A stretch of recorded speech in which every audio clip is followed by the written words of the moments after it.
Hello, everyone. Welcome back to Jupiter's Bible Study. So, it's been a while because I lost my headphones, and I have other headphones, but the quality sounded really bad. And funny enough, these headphones are perfect for, like, to me, it just sounds good. My voice sounds better. The quality, I don't want to, even if I was to turn up the volume, it will still have that echo like sound. So I found my headphones, and I'm actually going on a walk right now. So how have I been? I've been kind of consumed with work. I'm still making the best out of it because it is a job, but I'm not like very happy with the job. I kind of see why people they have like kind of like a quick turnaround. People work there for a while and then they don't, because the people that have been working there longer, they kind of bring up people that were good at what they did, but they don't work there anymore. And my schedule is all over the place, which I don't like. I don't like inconsistency. I don't like constant change. And, I'm not really willing to work at in the field that I was in before. Like, don't get me wrong, I have thoughts of working in that field just because I get paid more and it seems better than what I do, even though I asked God for something simple. And he did. He gave me something simple, but I don't know how it becomes so, I don't know. My coworkers, some of them just make the shift harder. That's all I can say about that. They make the shift harder. And I don't mind talking to people, but when it's just, oh, I'm bored and I want to talk to you, no. Now, if it's like genuinely from both ends, like, hey, we got off on a conversation and it's going and we're equally, kind of engaging in it and enjoying it, that's fine. But to just be talking just to talk, no. Because one of my coworkers who's like younger than me asked me a very personal question, and then when I told him that it was too personal, he kept asking, wait, how is it personal? Wait, how is it personal? And I'm like, once a person says it's too personal, that's where it should end. But I'm working with people that have like, disabilities and conditions, and I have to be mindful of that and considerate. But I also have to be true to myself and not overextend or exhaust myself dealing with something that I shouldn't have to deal with. So yeah, like today was my day off, but it didn't even feel like it. I rarely get 2 consecutive days off, which I really miss that because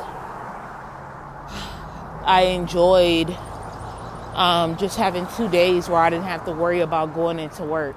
Like tomorrow I go into work. So I went and got my nails done today. Hold on one second. I just wanted some chips and something to drink. To be honest.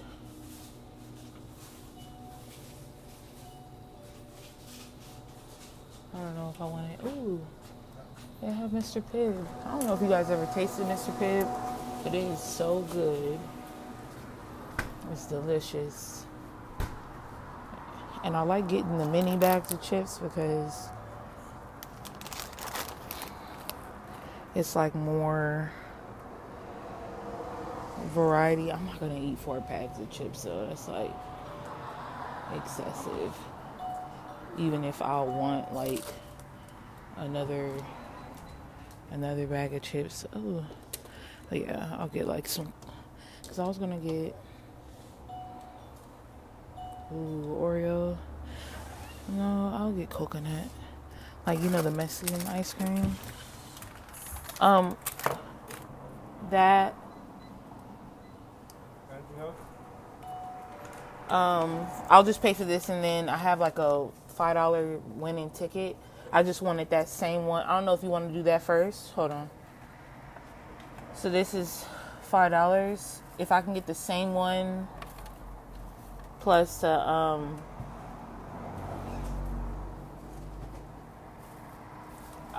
it's $2 left, right?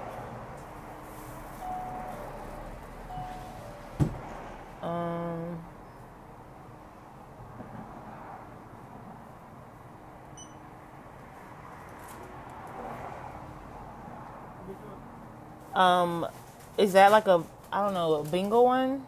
You have a $2 bingo?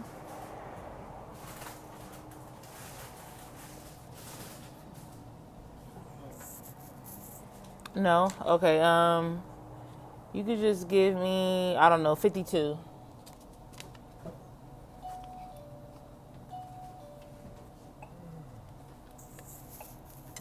Okay.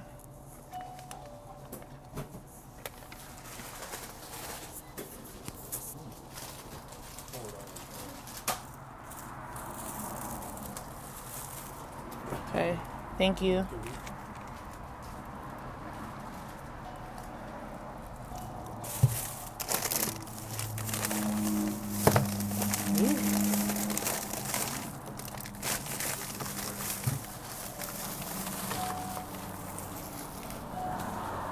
Whoa, I felt the impatience. The tickets?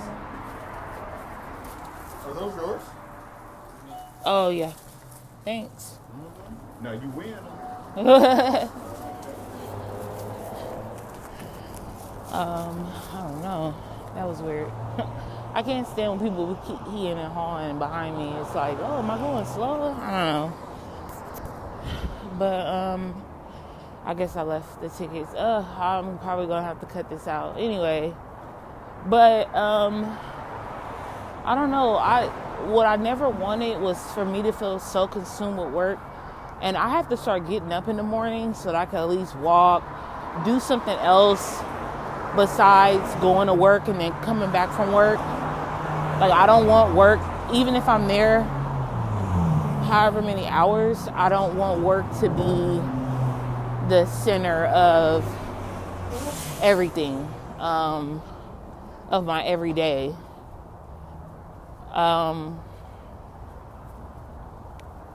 So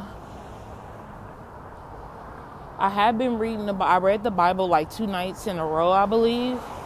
And I read about this woman who, Elisha, remember Elijah and Elisha?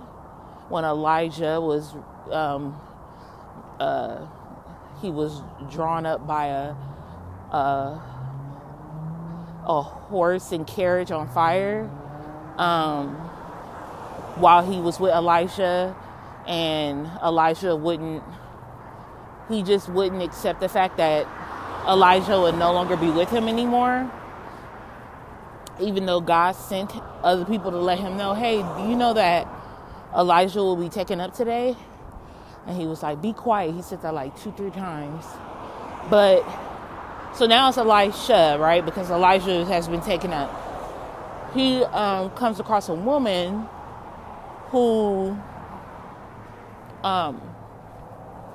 says that she doesn't have anything, right? She only has a bottle of olive oil. So he told her to gather up as many bottles as she can. And I don't know if maybe I'm exaggerating as I said she can. She was told to go get bottles. And this olive oil bottle that she had that had olive oil in it became a bottomless olive oil bottle, which filled up all these bottles so that she could be able to sell it. And I think she had debt, or it was for her to live, but either way, it helped her. And it was just off the strength of her running into this profit. I also read about how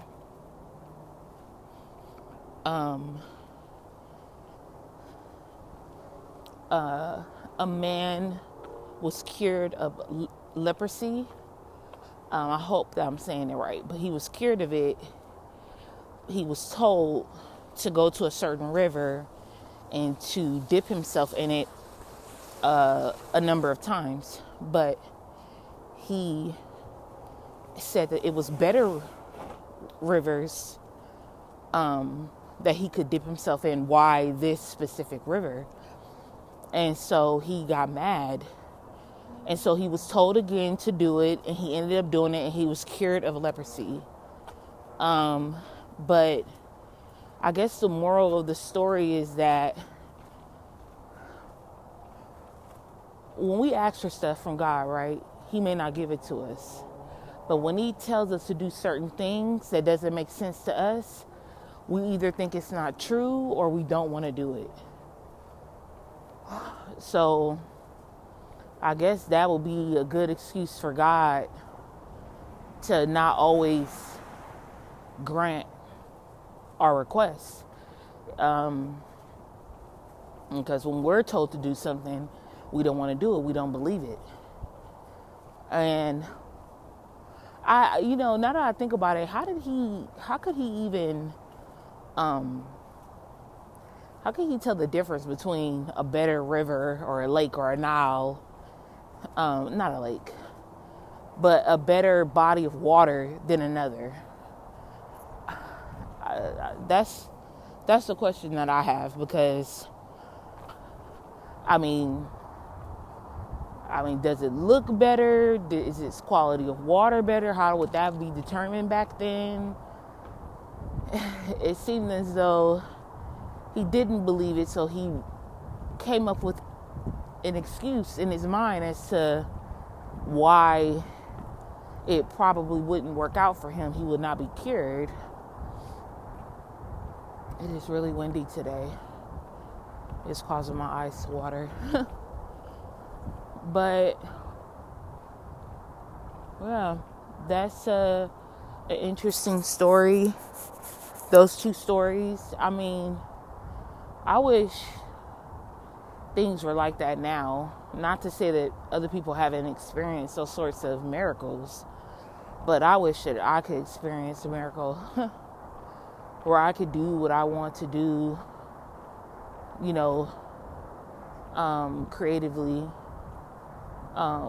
for income. That would be amazing. But it's like, I asked for something far-fetched. Like, I asked to win the lotto, and then I was like, if you love me, God, if you hear me, God. And something in me was like, no, don't do that. Don't gauge whether God loves you or not based on you winning some money. Like, that's not fair. Now, again, I was listening to the radio or probably listening to a sermon, and they were talking about constantly asking for what you want. And then I think about it, like, how scared would I be if God was to answer me back? Like, if he would answer me or have a conversation with me. Like, I remember reading that when someone, I can't remember the name, but he was spoken to, he said it, God's voice was like thunder. So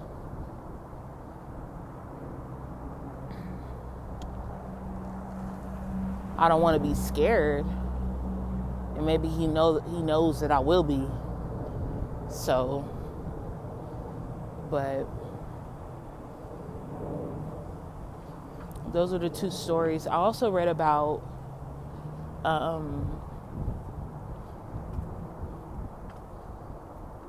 actually I can pull it up. 1 second. I may have to cut this out. I may or may not. Like in 2026, I don't want to be perfect. I don't want to strive to be perfect. I want to be better than who I am. But I don't want to worry about, when it comes to content and just getting the content out there, being consistent, can't worry too much about editing. Which I may or may not.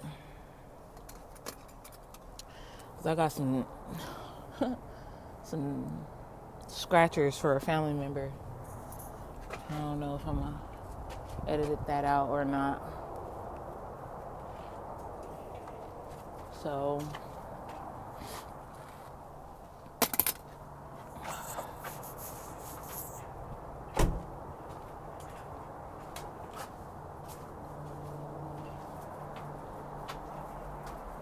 I can actually go back to the scripture right now. Hold on 1 second.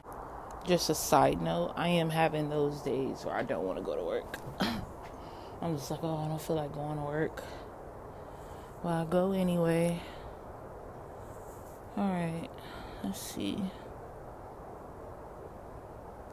Let's go to the scripture.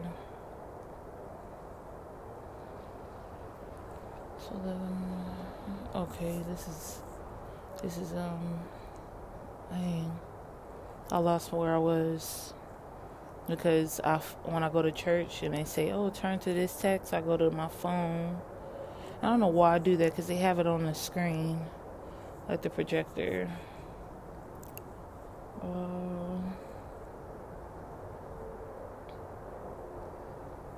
Okay.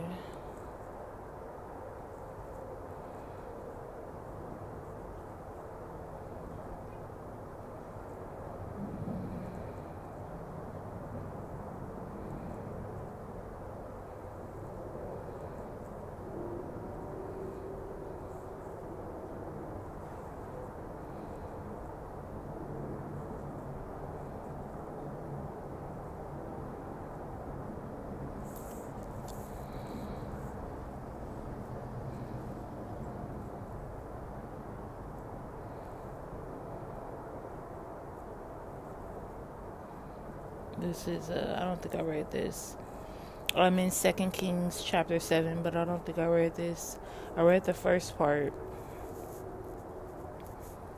Let's see, let me go to 6.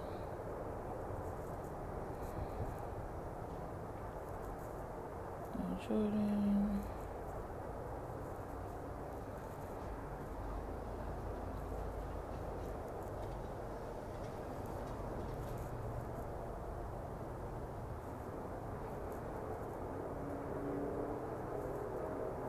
Oh yeah, so there. I thought this was interesting. 2 Kings chapter 6, an axe head floats.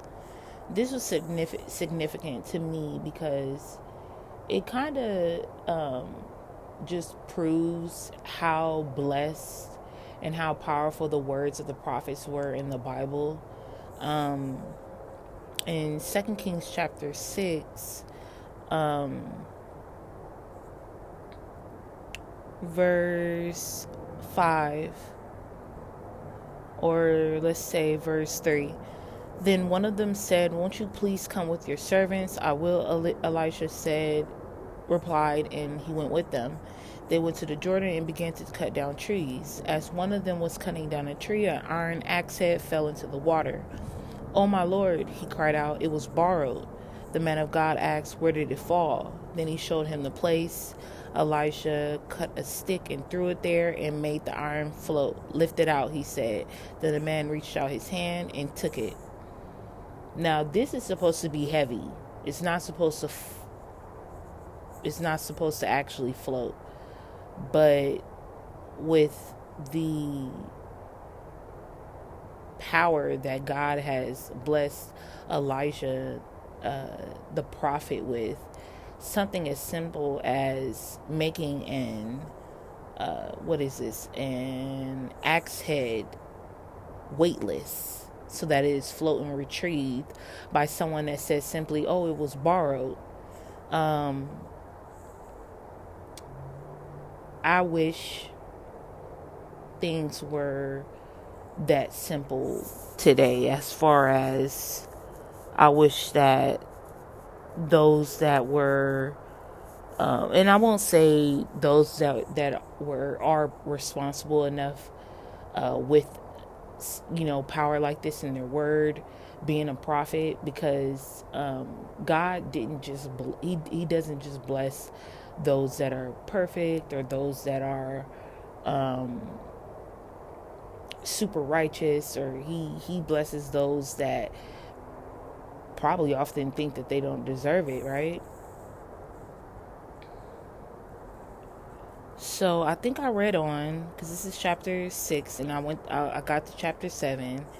Elijah traps blinded Armenians. Now the king of Aram was at war with, I'm in chapter 6 verse 8. Now the king of Aram was at war with Israel. After conferring with his officers, he said, I will set up my camp in such and such a place.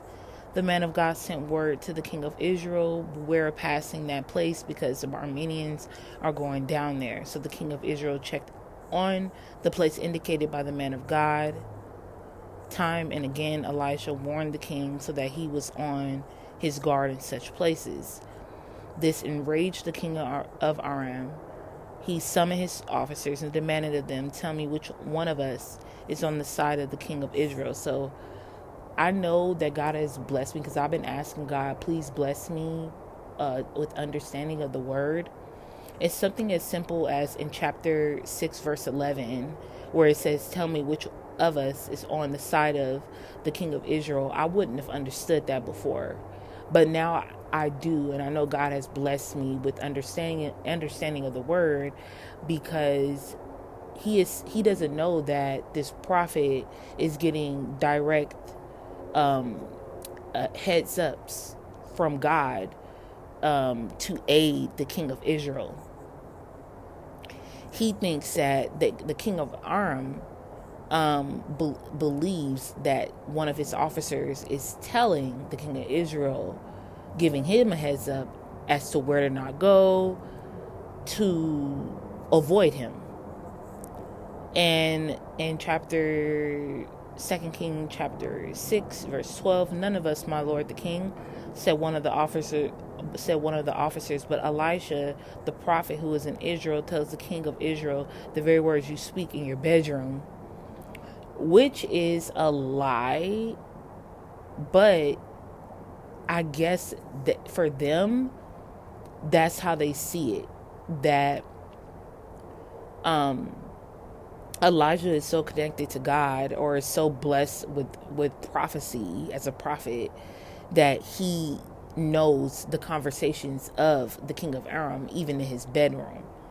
And so in chapter 2 King chapter 6 verse 13, it says, go find where he is, the king ordered, so I can send men and capture him. The report came back, he is in Dothan. Then he sent horses and chariots and a strong force there. They went by night and surrounded the city. When the servant of the man of God got up and went out early the next morning, an army with horses and chariots had surrounded the city. Oh no, my lord, what shall we do? The servant asked.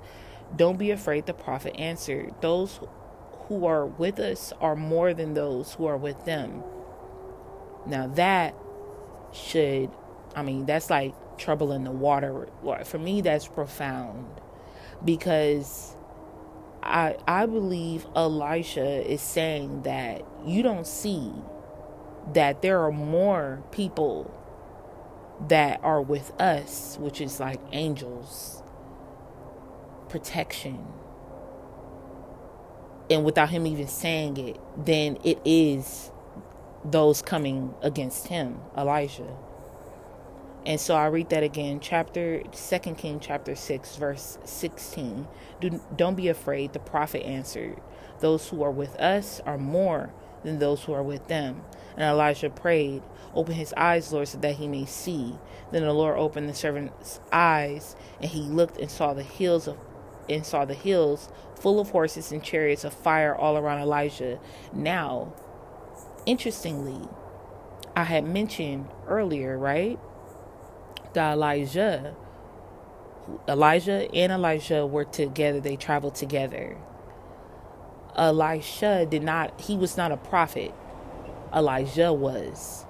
So Elisha accompanied Elijah. And I remember before Elijah was taken up by a chariot and horses of fire, he asked Elijah, "What do you want?" And he asks basically the prophecy, the ability that you have, double that. And I forgot what Elijah said back, but that's what kind of Second King chapter 6 verse 17, where it says, "And Elijah prayed, open his eyes, Lord, so that he may see. Then the Lord opened the servant's eyes, and he looked and saw the hills of horses and chariots of fire all around Elijah." So it was a chariot that actually brought Elijah up, took him up right in front of Elijah. So that's interesting. And I didn't catch that before. Maybe I did, but I don't remember me being like, hey, the chariot and horse of fire, that's the same that took up Elijah.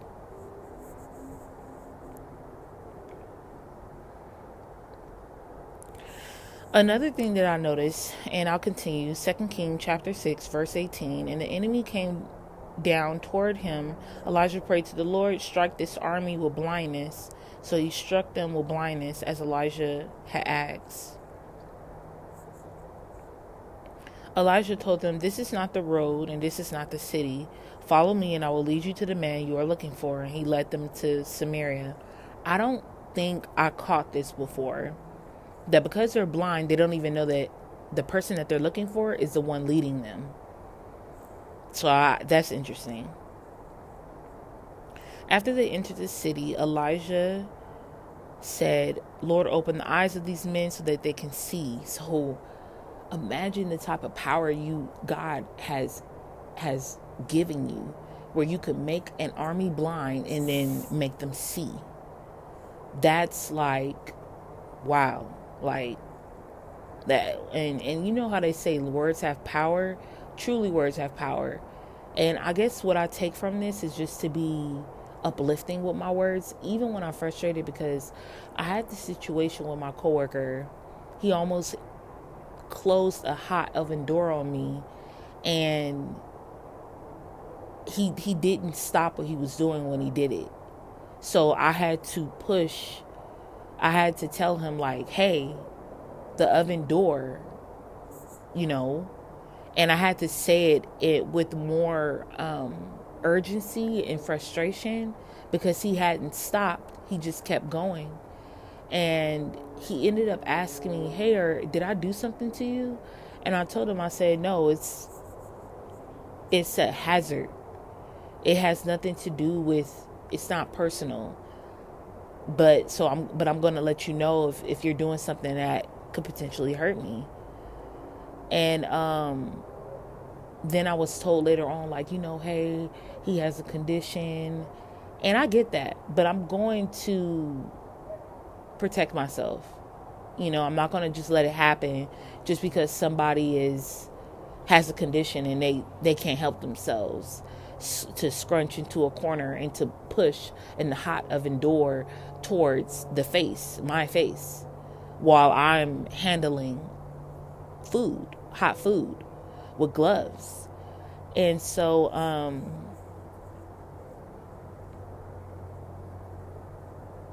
I don't know what my point was there, but let's continue. Then the Lord opened, so I'm in 2 King chapter 6 verse 20. "After they entered the city, Elijah said, 'Lord, open the eyes of these men so that they can see.' Then the Lord opened their eyes, and they looked, and there they were inside Samaria." So I guess Elijah led King of Aram, his army, into to the king of Israel. into his hands. So now it makes sense, because I didn't get why let's in 2 King chapter 6 verse 21, when it says, when the king of Israel saw them, he asked Elijah, shall I kill them, my father? Shall I kill them? I didn't get that, but now I do. And so that's why it's really important, everyone, that we reread the Bible and we pray for understanding of the word. Because I'm actually like happy right now that I'm actually understanding this, because I would read and just it will be hard for me to follow the story, but I'm actually following. And so basically Elijah leads the king of Arms army to the king of Israel. That's why he says in 2 King chapter 6 verse 21, when the king of Israel saw them, he asked Elisha, shall I kill them, my father? Shall I kill them? But this is where compassion comes in, and this is where God moves within us, is in chapter 21, 2 King chapter 6, verse 21. When the king of Israel saw them, he asked Elijah, shall I kill them, my father? Shall I kill them? In chapter 22, it says, do not kill them, he answered. Would you kill those you have captured with your own sword or bow?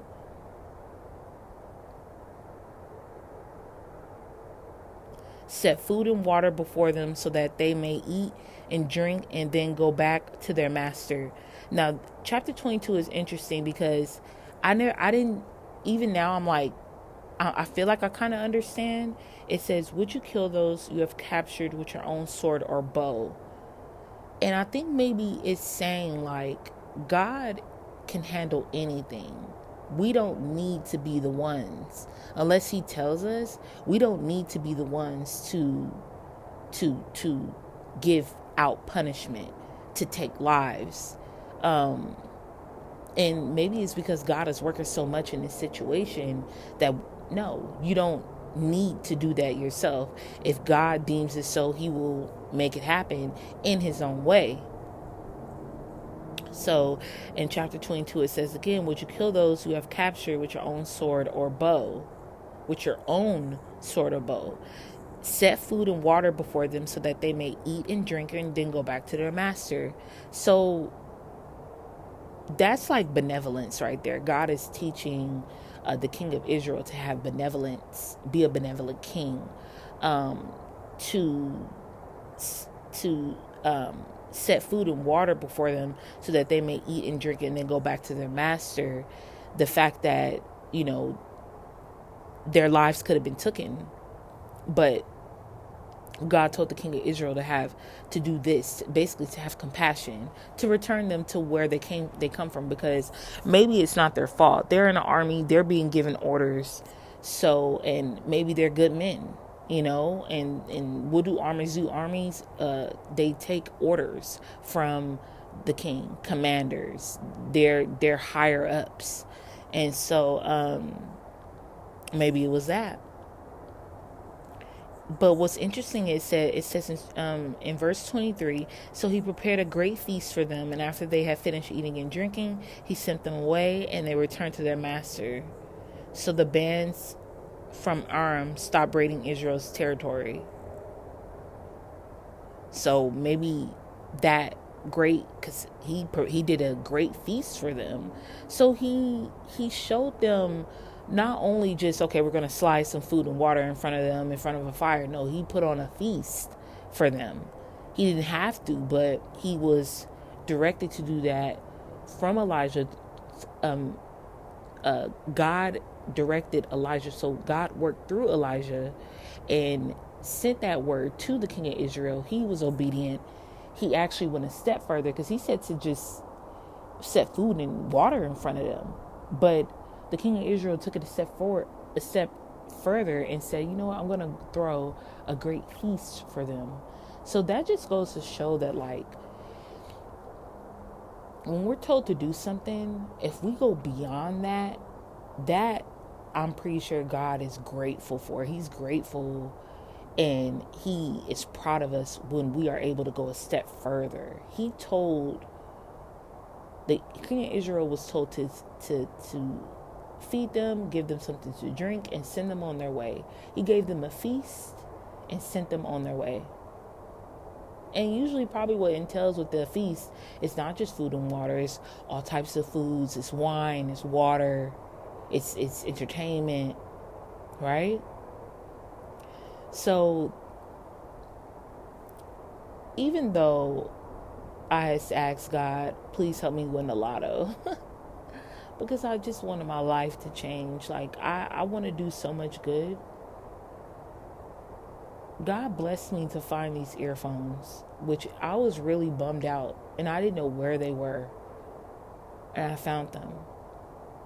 And then I didn't know what to say on this recording, because I'm going to upload this probably, I don't know, tomorrow. I'm driving back home tomorrow. I probably will. And that's going to feel weird, sleeping at home. But I found my headphones, which I was really bummed out about that. No, I didn't win the lotto, but I didn't know what to say. I knew I wanted to record, but I didn't know what to say. And I remember just getting this thought, like, read the Bible, like, break it down, like, let that be the content. And I just did that. And I feel like I have a greater understanding of the word. And I'm super grateful for that. And I'm happy about that. I pray that God, I'm thankful for a job, because really nowadays it's hard to get a job. It's really hard to get a job.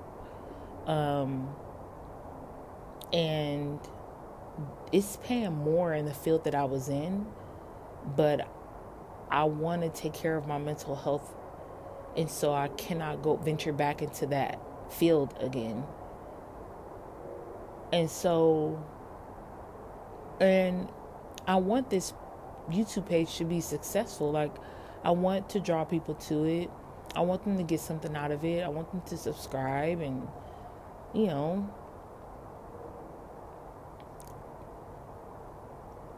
I'm a writer, and I wrote a little. I think it was like 2 days back to back, and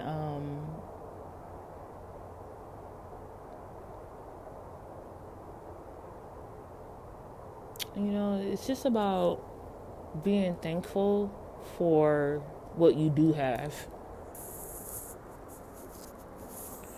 And you won't sweat what you don't have.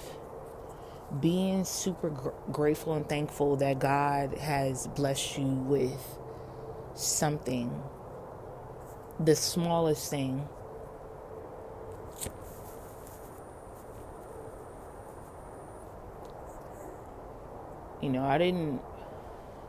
I couldn't afford to get my nails done before, and now I can get them done, and even though work is kind of a drag, like, it's not something that I particularly want to do, it's okay. We do what we gotta do for the time being until something else better comes up for us. And I have goals, like, I want to upload this tomorrow, because that'll be the last day of 2025. And 2025 has to be one of the most challenging years I've ever been faced with. But God brought me through.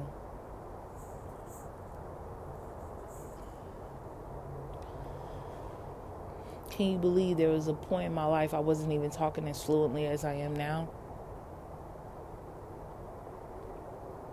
Where I was scared to talk, that I just wasn't well mentally. And now I can talk about the Bible. I can talk about and write about how I feel. And that's why one of my goals for 2025 is to write every day. Record at least once or twice a week. Those are like my creative goals.